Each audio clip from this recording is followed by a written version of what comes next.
Ou alguém me tocou, senti que uma força saía de mim. Quem me tocou?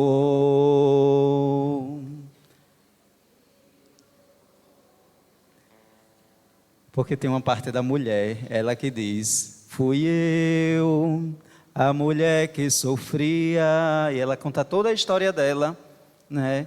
Então, mas a liturgia de hoje nos chama a atenção, né? Nós não podemos perder, sei que temos um tema específico, mas nós não podemos perder, né, a riqueza que a liturgia nos apresenta. Celebrar a festa do padroeiro é sempre um momento de retiro, um verdadeiro retiro espiritual da comunidade. E a liturgia de hoje nos apresenta no Evangelho, e a nossa meditação vem 3 pontos. Primeiro, referente ao Evangelho. Alguns pontos do Evangelho são muito importantes para a nossa reflexão. O evangelista Marcos, ele se preocupa principalmente em contar os fatos, mostrar os fatos de uma maneira que todos absorvam, de uma maneira muito prática. E ele, né, se acompanharmos, domingo, o primeiro milagre que Jesus faz é justamente na sinagoga, expulsando um demônio, um espírito mau, né? Então, Marcos ele traz logo, e hoje, se olharmos, Marcos traz 2 cenas muito importantes. Primeiro, Jesus diante de um chefe, né? Um chefe na verdade, ele era oficial do exército romano, Jairo. Mas esse homem, ele tinha uma certeza, no fundo do seu coração, ele tinha fé. Ele acreditava. E quando ele vai ao encontro de Jesus, ele diz: Senhor, minha filha está nas últimas. E quando ele diz isso, é muito importante esse gesto que ele pede de Jesus. Vai lá em casa, impõe as mãos sobre ela. Colocar as mãos significa, de certa forma, transmitir uma graça, transmitir a vida, transmitir poder, transmitir a cura. E o Evangelho, nós vamos encontrar 3 situações diferentes do toque das mãos. Primeiro é o pedido de Jairo: vai lá em casa para que toque na minha filha e ela recupere a saúde, recupere a vida. Ele mal termina de conversar com Jesus, já vem, Marcos já apresenta mais um episódio, uma mulher que há 12 anos sofria de uma hemorragia. E essa mulher, a fé dessa mulher tão grande, há muito tempo ela sofria com isso, já tinha passado em diversos médicos, gastou tudo o que tinha e restava a sua fé e a sua esperança. Então ela ouviu falar de Jesus e vai ao encontro de Jesus, e ela viu uma multidão, não sabia como chegar a ele, mas ela tinha uma fé muito grande e dizia no seu coração: se eu ao menos tocar na borda da veste dele, eu serei curada. E assim ela fez de tudo para tocar. O segundo toque, a segunda mão, podemos dizer assim, o segundo toque de mão, alguém que vê Jesus e toca na sua veste, sabendo que dele poderia sair a cura, nele poderia encontrar poder, nele poderia encontrar vida novamente, porque essa mulher já tinha gastado tudo o que ela tinha, restava só a fé e a esperança, e ela não desanimou, e foi ao encontro de Jesus. E o que foi que aconteceu? No meio da multidão, alguém tocou diferente em Jesus, e ele sentiu que uma força saía dele, E essa força foi visível. Ela sentiu e ele sentiu ao mesmo tempo. E Jesus pergunta: quem me tocou? Uma multidão. Os discípulos, talvez ignorantes, brutos, eles disseram: não está vendo a multidão? Estão te comprimindo, todo mundo está tocando em você. E você dizer: não, mas alguém me tocou diferente. Alguém tocou a borda da minha veste e eu senti que uma grande força saiu de mim. E a mulher chega e conta a sua história a Jesus. E Jesus percebe que aquela mulher tinha sido curada, tinha sido mudado de vida. E toda Marcos, quando ele não narra apenas um episódio assim, ele diz que cada milagre é um toque de Deus que muda a vida da pessoa. Então, mudou a vida dessa mulher. E ela, contando sua história, Jesus diz: filha, a tua fé te salvou. Vai em paz. E depois Marcos continua contando a história da filha de Jairo. Assim que ele termina, é engraçado que Marcos, o tempo dele, ele não para o seu raciocínio. Então ele segue uma cronologia. Assim que acaba uma cena, continua a outra. E aí automaticamente Jesus vai à casa desse homem e diz bem assim: é engraçado que se formos olhar em outros evangelhos, tem aquela situação, o mesmo episódio, tem uma situação que o oficial diz: Senhor, eu não sou digno de que entreis em minha morada, eu não sou digno de que entres em minha casa, porque eu sou um pecador. Mas uma só palavra e eu sei que minha filha será salva. Mas Marcos, ele diz que Jesus vai lá à casa, pede que a multidão fique, e todos aqueles que estavam fazendo escândalo, talvez descrente, saíssem, e que o pai e a mãe daquela menina permanecesse junto com os seus 3 discípulos. E Jesus entra e encontra a menina lá deitada e diz: Talita cum, que quer dizer: levanta-te, menina, acorda, menina, volta à vida, minha filha. Então Jesus, ele tem essa maneira de transformar a vida das pessoas. Esse primeiro ponto para a nossa reflexão é justamente essa: não podemos perder a nossa fé, não podemos perder a nossa esperança, porque o Senhor, o nome do Senhor, a presença do Senhor, a invocação ao Senhor tem poder. Então é preciso que nós confiemos e esperemos sempre no Senhor. O segundo ponto, que introduz ao tema que nós vamos meditar, que é justamente: bem felizes os perseguidos por causa da justiça, porque o reinado de Deus lhe pertence. Mateus 5:10. Então, nós estamos acompanhando o segundo livro dos reis e a vida do rei Davi. Davi, ontem, quem estava aqui na igreja, ouviu a primeira leitura e falava que Absalão, ele começou a perseguir o seu pai, usurpando o reino. E Davi foi exilado, e no seu exílio, um filho de Saul, da família de Saul, ele começou a maldizer Davi, dizendo que ele tinha usurpado o trono de Saul. Então, essa história é justamente para nos colocar no tema, todas as vezes, quando eu vou celebrar um novenário, olhando o tema, eu vejo se eu consigo fazer um paralelo do tema com a palavra de Deus. E a palavra de Deus hoje, a primeira leitura é justamente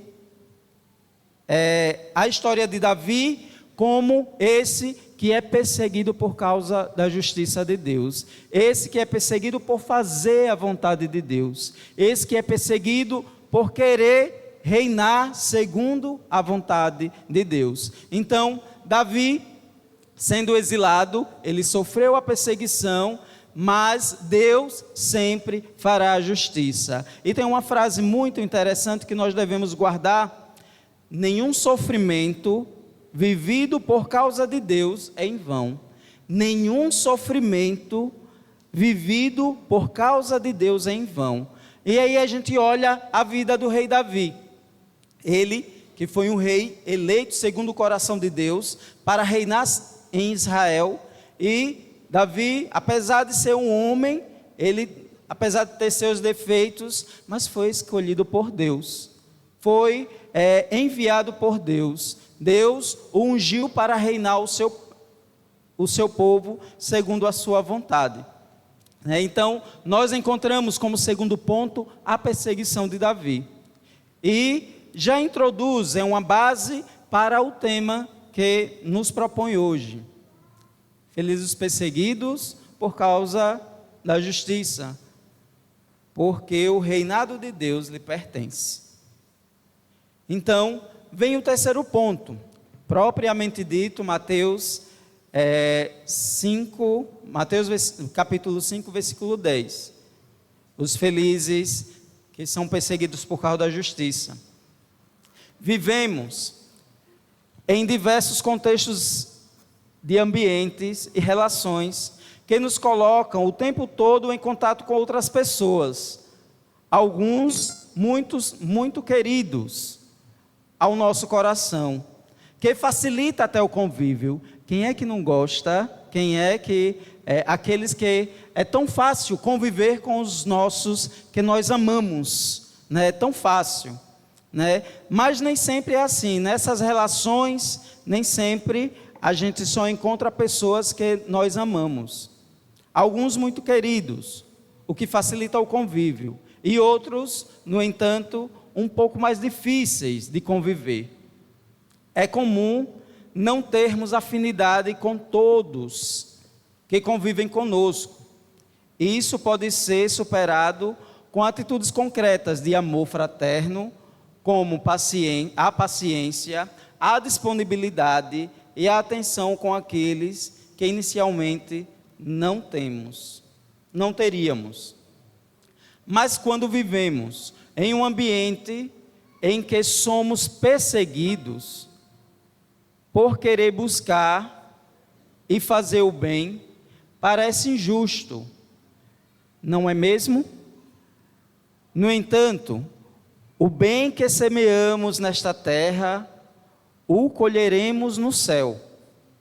É isso que Jesus nos promete no Evangelho, quando diz: felizes os perseguidos por causa da justiça, porque o reino de Deus lhe pertence.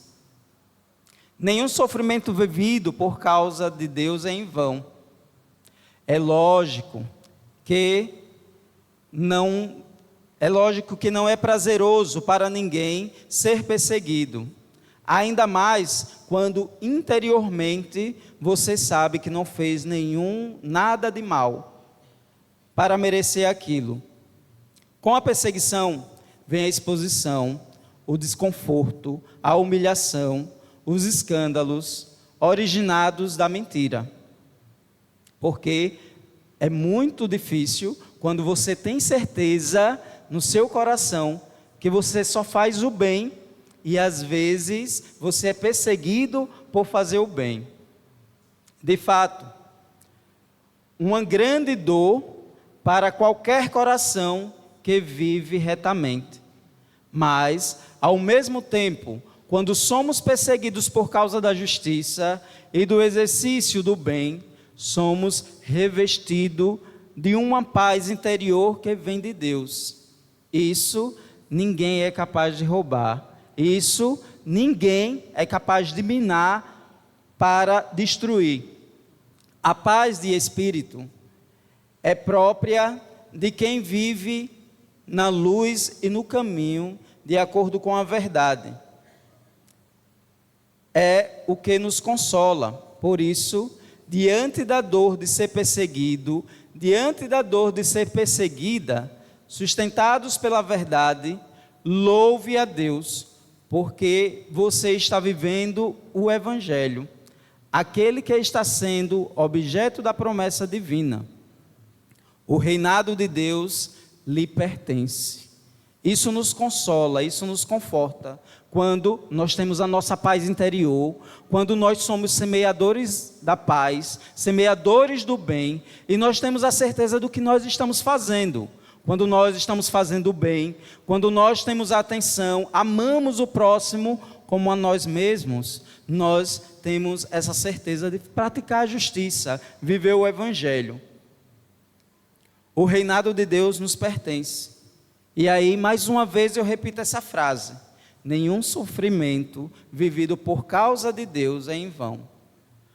Muito pelo contrário, quando se sofre por causa do reino de Deus, há um grande sentido, a própria santificação e a santificação daqueles que provocam em nós os sofrimentos.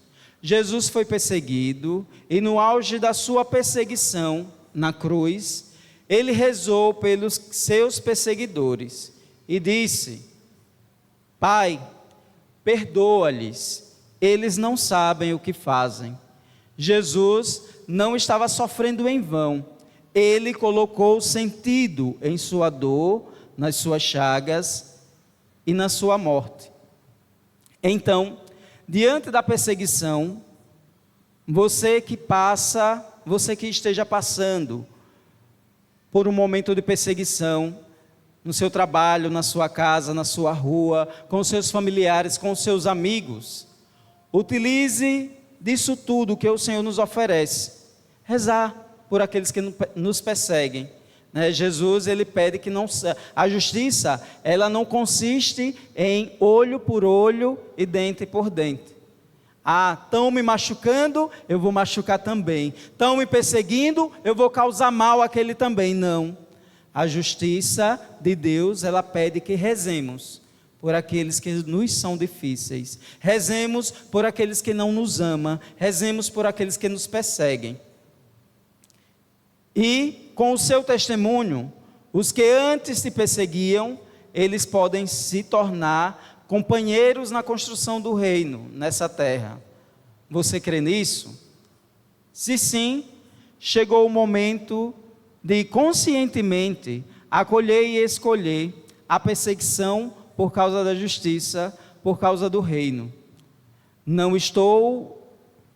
Tenham certeza, que todos aqueles que seguem, todos aqueles que buscam esse ideal, talvez possam dizer bem assim, porque no Evangelho o próprio Jesus diz: quando batem na sua face, ofereça a outra. Isso não significa que a pessoa está louca, isso não significa que ele está... Não.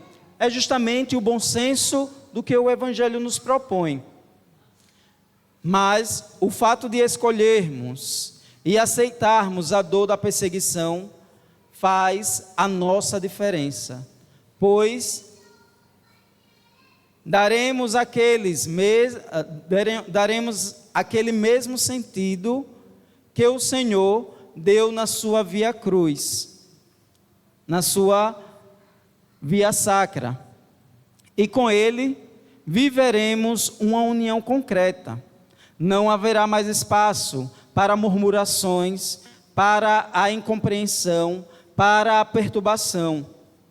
Ao invés disso, surgirá o louvor, surgirá a oração. Todas as vezes que nos sentirmos perseguidos, todas as vezes que rezamos por aqueles que nos perseguem, nós devemos, uma forma da nossa oração, uma forma de pedir a Deus, uma forma de colocar diante de Deus, Senhor, eu te louvo pelos que me perseguem, que são perseguidos e que sofrem.